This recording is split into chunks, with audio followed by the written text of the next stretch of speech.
बंधु माने आजिर एही कार्यक्रम को आपण मानक स्वागत। आजिर एही कार्यक्रमटी मीन राशि व्यक्ति विशेष मानक पई बहुत गुरुत्वपूर्ण अटे, कारण एही पवित्र दोल पूर्णिमा तथा होली परठारु मीन राशि व्यक्ति विशेष मानकर जीवन संपूर्ण भावरे बदलिबाको जाउछि।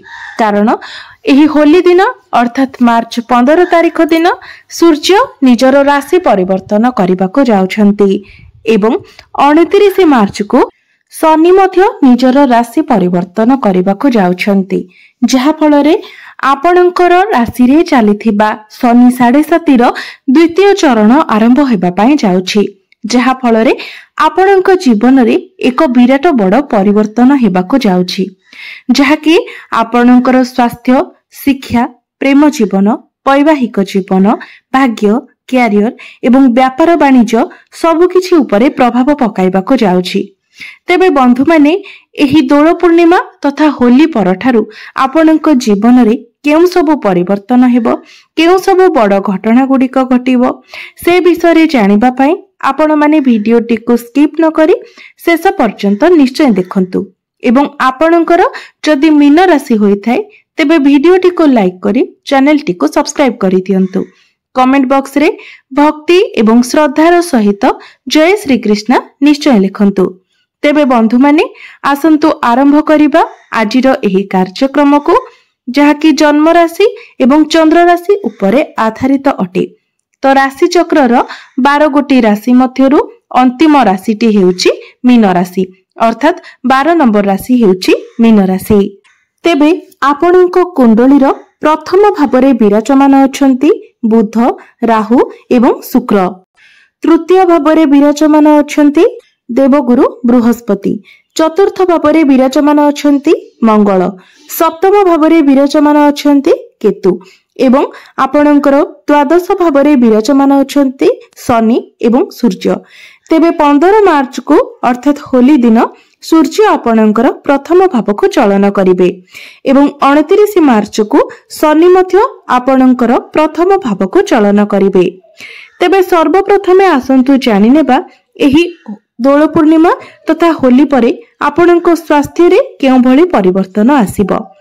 तेबे कुंडलीर प्रथम भावटी होई थाए आपणकर स्वास्थ्यर भाव, इम्यूनिटी सिस्टम रो भाव। तेबे बंधु माने आपणकर प्रथम भावर अधिपति हेउचंती देवगुरु बृहस्पति, जे कि आपणकर तृतीय भावरे विराजमान अछंती।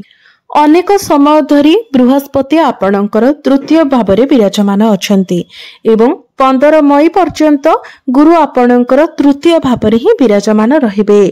तेबे तृतीय भावरे गुरु किछि दुर्बल स्थिति रे अछंती, जहा फलरे आपणकर स्वास्थ्य रे टिके समस्या देखा देबो।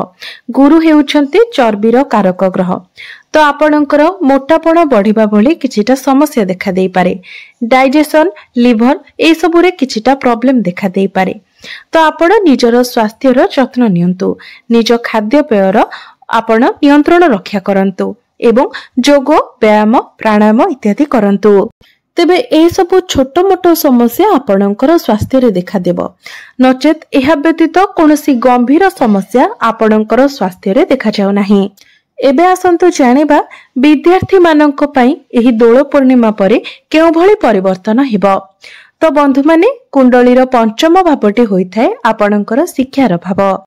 तो जेहेतु आपणकर पंचम भावर अधिपति चंद्रमा अटंती, सेथिपई मीन राशि व्यक्ति विशेष माने आपण निजे अनुभव करिथिबे जे पाठ पढ़ारे बेले बेले आपण बहुत अन्यमनस्क रहिथांती एवं बेले बेले बहुत मन लगी आपण पाठ पढ़ी थांती। जेहेतु आपणकर पंचम भावर अधिपति चंद्रमा अटंती, सेथिपई पाठ पढ़ारे आपणकर मन चंचल रहिथाय।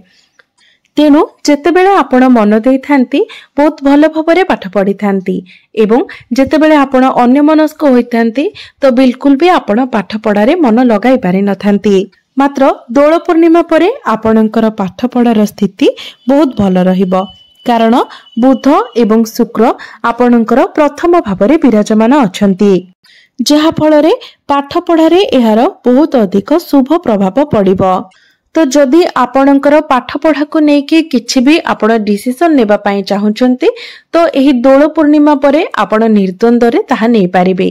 जदि आपणकर कोनोसी एग्जाम अछि तो सेथिरे निश्चित भाबरे आपणको बहुत शुभ फल मिलिबो एवं जदि आपण किछि एडमिशन करबा पई चाहुचंती तो सेथि पई मते समय आपणको पई अनुकूल रहिबो। एबे आसंतु जानिबा आपणकर प्रेम जीवन रे एही दोल पूर्णिमा परे केउ भली परिवर्तन आसीबो। तो कुंडलीर पंचम भावटी आपणकर शिक्षार भाव हेबा सहित पंचम भावटी मध्य होइथाय आपणकर प्रेम जीवनर भाव एवं मु पूर्वरु ही आपणको कहि सारिछि जे आपणको पंचम भावर अधिपति हेउचंती चंद्रमा जे कि प्रति 2 दिन रे निजर राशि परिवर्तन करिथांती। तेबे बंधु माने दोल पूर्णिमा परे आपणकर प्रेम जीवन तो बहुत भल रहिबो।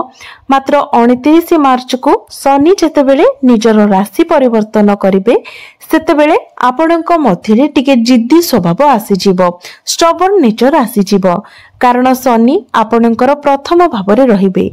तो आपणकर शनि 7.5 रो द्वितीय चरण आरंभ होइजिवो एवं आपणकर माइंड मध्य डाइवर्ट हेबो। आपणकर बहुत किछि ओवर थिंकिंग आसीबो। ए सब समस्या आपणकर देखा देबो। एबे आसंतु जानिबा आपणकर वैवाहिक जीवन किपरि रहिबो एही दोल पूर्णिमा परे। आपणक वैवाहिक जीवन रे एही दोल पूर्णिमा परे केउ सब परिवर्तन हेबो।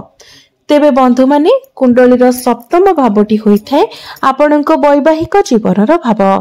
तो आपणकर सप्तम भावर अधिपति हेउचंती बुध जे कि आपणकर प्रथम भावरे अछंती एवं प्रथम भावरे रही निजर स्वगृह अर्थात आपणकर सप्तम भाव को देखुचंती।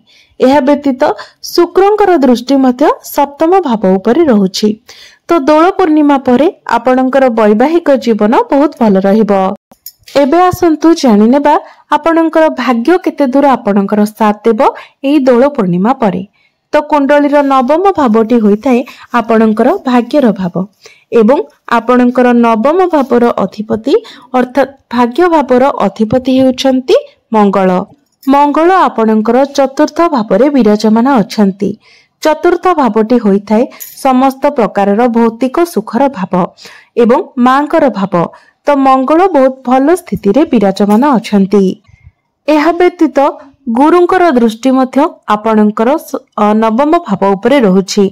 गुरु सप्तम दृष्टि रे आपणकर नवम भाव को देखुछंती जहा फଳରେ निश्चित भावरे आपणको आपणक भाग्यर साथ मिलिबो।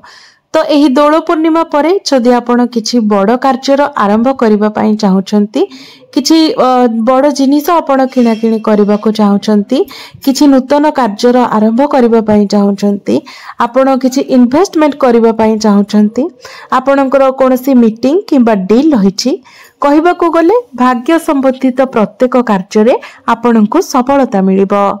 क्यारियर कथा हेबा जदि तो कुंडलीर दशम भावटी होइथाय आपणकर क्यारियर भाव एवं आपणकर दशम भावर अधिपति हेउचंती देवगुरु बृहस्पति जे कि आपणकर तृतीय भावरे विराजमान अछंती। तो बुध एवं शुक्र जेहेतु आपणकर प्रथम भावरे अछंती तो आपणकर माइंड बहुत शार्प रहिबो। आपण बहुत स्मार्ट भावरे निजर काम गुडिको करिवे। मात्र गुरु जेहेतु निजर शत्रु राशि रे अछंती तो कार्य क्षेत्र रे आपणक विरोध रे किछि पॉलिटिक्स होई पारे। आपण किछि टेंशन में मध्य रही पारंती। आपणक मध्य रे किछिटा असंतुष्टि मध्य देखा देई पारे। आपण निजर काम को नै कि सेतेटा सैटिस्फाइड होई परिबे नाही। आपणक मन रे एभली चिंताधारा आसीबो जे मु जेते कि परिश्रम करूछि मते सेते कि फल मिलुछि। तो एही परि किछि असंतुष्टि आपणक मध्य रे देखा देई पारे। एवं जो मानक निकटरे कोनोसी चाकरी नाही, आपण चाकरी पई प्रिपेयर हेउछंती तो आपणको चाकरी मिलिबार मध्य बहुत अधिक संभावना रहुछि। तो चाकरी पई आपण निजर चेष्टा जारी रखंतु कारण एही दोल पूर्णिमा परठारु आपणको चाकरी मिलिबार जोग सृष्टि हेउछि। तेबे आपण निजर काम रे फोकस करंतु, निजर क्यारियर उपरे ध्यान दियंतु एवं समस्त प्रकारर पॉलिटिक्स ठारू आपण दूरेई रहंतु। जो माने बिजनेस करूछंती सेमानकर बिजनेस मध्य एही दोल पूर्णिमा परठारु बहुत भलो रहिबो। बिजनेस रे आपणकर उन्नति हेबो, आपणकर डेली इनकम बढ़िबो, आपणको बिजनेस रे बहुत अधिक लाभ मध्य मिलिबो।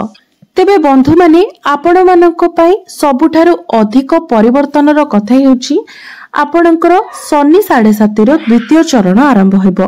कारण 29 मार्च को शनि आपणकर द्वादश भावरु आपणकर प्रथम भाव को आसीबे।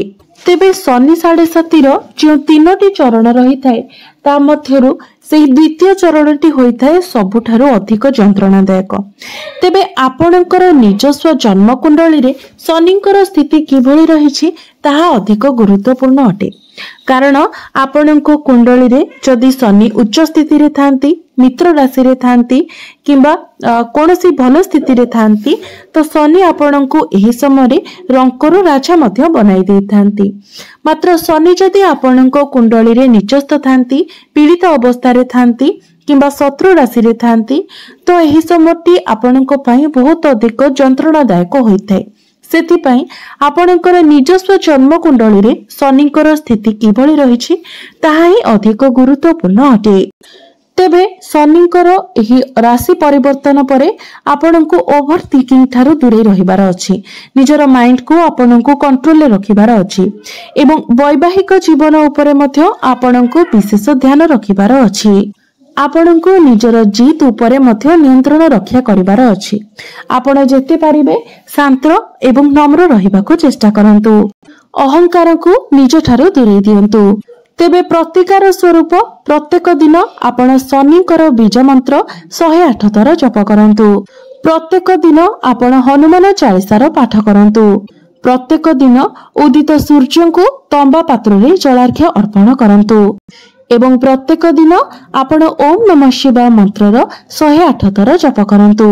निश्चित भावरे आपणकर समस्त अशुभत्व गुड़िक खंडन होई आपणको अधिक शुभत्व प्राप्ति हेबो।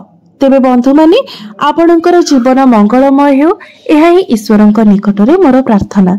धन्यवाद।